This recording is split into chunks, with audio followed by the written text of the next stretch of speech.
Hello everyone! Today we're going to be drawing this watercolor artichoke. I will show you a speedy coloring method that you can use for plants like these. Let's get into it! For today's tutorial, I'm going to be using the Sublime Watercolor pack and the Petite Grain canvas. Everything will be linked below. As usual, I've drawn a sketch for you guys, so you can download it and insert it like this. Go to Add and insert a photo. And here's the sketch. Now we'll make a new layer on top so that we can start to color. And I'll just zoom in here a little bit. And I've made a color palette that you can download as well. To start off, I'll use this light green here, and I'm going to be using the bold rough brush. And I'm just going to color the entire artichoke, so you can just fill in the whole thing.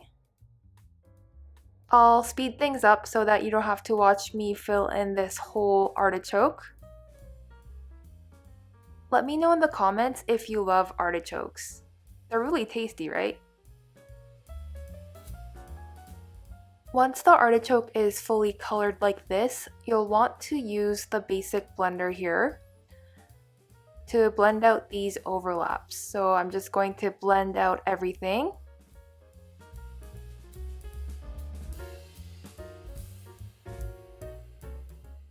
Once all of the overlaps have been blended out, then you're going to make a new layer on top.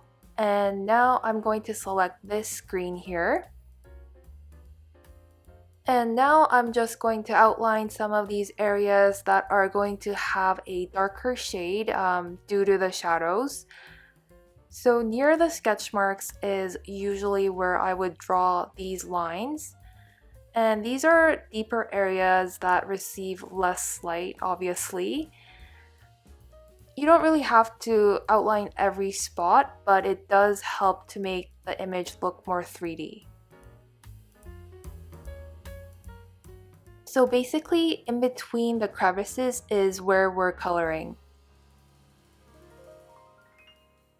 To make things easier, you can just color on top of the pencil line. Okay, fun fact. Did you know that artichokes are dense with minerals such as silica, which is one of the foundation minerals for bone and skin health? Not only that, it is filled with phytochemicals and vitamins and calming minerals. It is a little bit expensive, so I don't get it too often, but when I do, I like to steam it. Please let me know in the comments if you like to cook artichokes in a different way. Okay, so the outlining is now done, so now I'm just going to get my tiny blender brush. Here it is. And now I'm just going to blur out these lines. It is very important to soften these lines because real watercolor images tend to not really have such harsh lines. They kind of look like felt pen lines, so it's best to soften them like this. But it is important to not blend the entire line completely because we do want to indicate that there is this deeper area here. And to do that, you just blend one side of the line.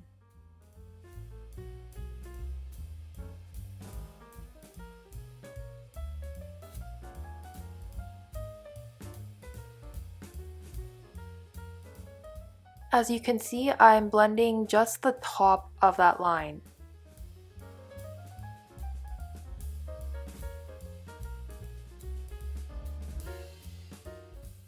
So after you've blended all the outlines, we want to merge these two layers together. And I'm going to make a new layer on top and make that a clipping mask.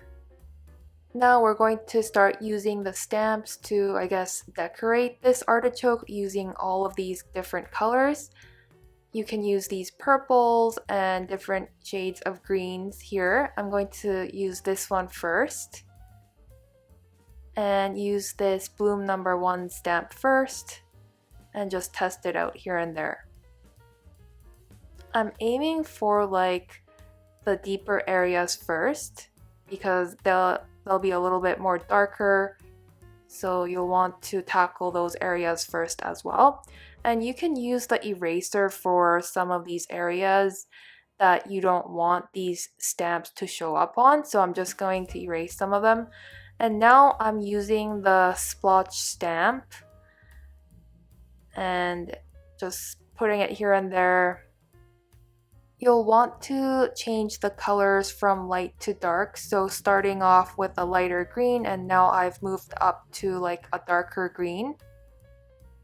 Still using the splotch stamp.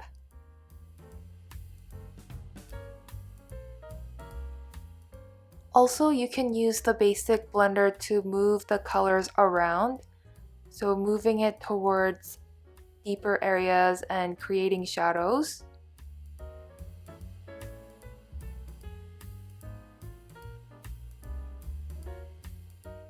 Now I'm starting to use purples, using the basic blender here and there. You can use deeper purples and browns as well.